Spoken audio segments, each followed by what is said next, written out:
sharks are circling. The peach is sinking. Can James's brilliant plan save them all? Chapter 21. Why, it's absolutely brilliant, cried the old green grasshopper when James had explained his plan. The boy's a genius, the centipede announced.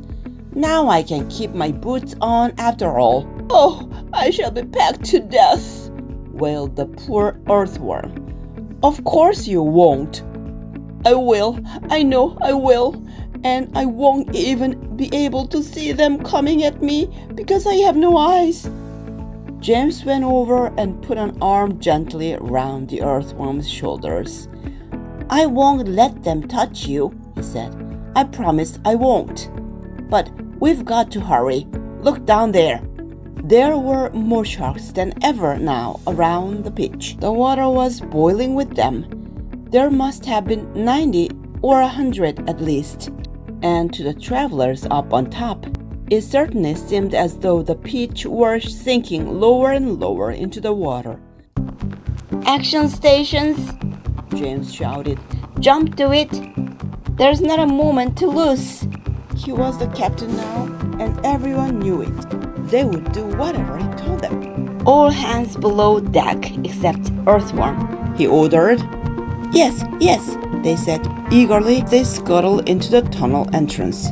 Come on, let's hurry. And you, centipede, James shouted. Hop downstairs and get that silkworm to work at once.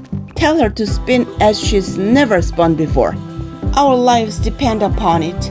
And the same applies to you, Miss Spider. Hurry on down. Start spinning.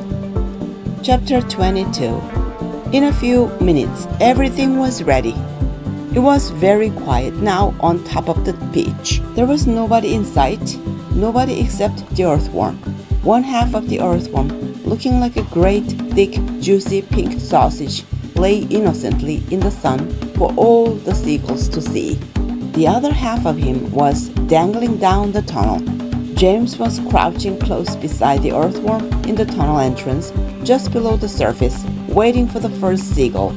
He had a loop of silk string in his hands. The old green grasshopper and the ladybird were further down the tunnel, holding on to the earthworm's tail, ready to pull him quickly in, out of danger as soon as James gave the word. And as far below, in the great hollow stone of the pitch, the glowworm was lighting up the room so that the two spinners, the silkworm and Miss Spider, could see what they were doing. The centipede was down there too, exhorting them both frantically to greater efforts, and every now and again James could hear his voice coming up faintly from the depths, shouting, Spin, silkworm, spin, you great fat lazy brute! Faster, faster, or we'll throw you to the sharks! Here comes the first seagull, whispered James. Keep still now, earthworm, keep still. The rest of you get ready to pull. Please don't let it spike me, begged the earthworm. I won't. Shh. Out of the corner of one eye, James watched the seagull as it came swooping down towards the earthworm.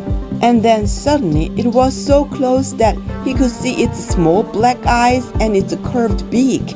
And the beak was open, ready to grab a nice piece of flesh out of the earthworm's back. Pull, shouted James. Old green grasshopper and the ladybird gave the earthworm's tail an enormous tug, and like magic, the earthworm disappeared into the tunnel. At the same time, up went James's hand, and the seagull flew right into the loop of silk that he was holding out. The loop, which had been cleverly made, tightened just the right amount, but not too much around its neck, and the seagull was captured. Hooray! Shouted the old green grasshopper, peering out of the tunnel. Well done, James! Up flew the seagull with James, paying out the silk string as it went. He gave it about 50 yards and then tied the string to the stem of the peach. Next one, he shouted, jumping back into the tunnel. Up you get again, earthworm. Bring up some more silk, centipede. Oh, I don't like this at all, wailed the earthworm. It only just missed me. I even felt the wind on my back. as it went swishing past. "Shh," whispered James. "Keep still. Here comes another one." So they did it again, and again, and again, and again. And the seagulls kept coming, and the James caught them one after the other and tethered them to the peach stem. 100 seagulls, he shouted, wiping the sweat from his face. "Keep going," they cried. "Keep going, James. 200 seagulls, 300 seagulls, 400 seagulls." The sharks, as though sensing that they were in danger of losing their prey, were hurling themselves at the peach more furiously than ever, and the peach was sinking lower and lower, still in the water. 500 seagulls, James shouted.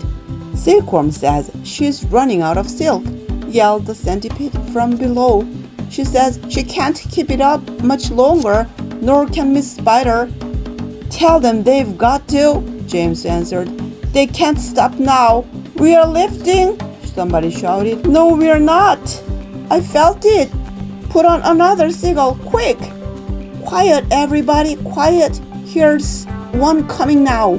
This was the 501st seagull, and the moment that James caught it and tethered it to the stem with all the others, the whole enormous peach suddenly started rising up slowly out of the water. "Look out! Here we go! Hold on, boys!" But then it stopped, and there it hung. It hovered and swayed, but it went no higher. The bottom of it was just touching the water. It was like a delicately balanced scale that needed only the tiniest push to tip it one way or the other. "One more will do it," shouted the old green grasshopper, looking out of the tunnel. "We're almost there." And now came the big moment. Quickly, the 502nd seagull was caught and harnessed to the peach stem. And then suddenly, but slowly, majestically, like some fabulous golden balloon, with all the seagulls straining at the strings above, the giant peach rose up, dripping out of the water, and began climbing towards the heavens. Let's summarize. Remember the 5 words and fill in the blanks. Brilliant, feared, spin, harness, rose.